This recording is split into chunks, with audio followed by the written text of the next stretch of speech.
Imaginez maintenant le contraire. Vous êtes dans un environnement silencieux, sans personne autour, et, curieusement, vous ressentez une profonde paix intérieure. Ce paradoxe de la solitude est une expérience partagée, mais que chacun vit de manière unique. Et c'est exactement là que commence notre voyage. Qu'est-ce que la solitude, vraiment? Un fardeau ou un cadeau déguisé? Depuis des temps immémoriaux, les solitaires portent une stigmatisation. Ils sont perçus comme des personnages mystérieux, étranges, voire dangereux. Les gens pointent du doigt, murmurent dans leur dos, essayant de déchiffrer la raison du choix ou de la condition de s'éloigner du collectif. Qu'est-ce qui ne va pas chez lui? Ou est-ce qu'elle a un problème? Ce sont des questions qui accompagnent souvent ceux qui préfèrent le silence à l'agitation. Mais ces gens ont-ils vraiment tort?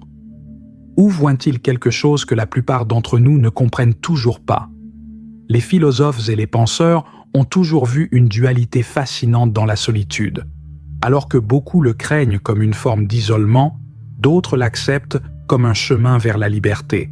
Il existe une citation célèbre du philosophe Arthur Schopenhauer qui résume parfaitement ceci. Un homme ne peut être lui-même que lorsqu'il est seul.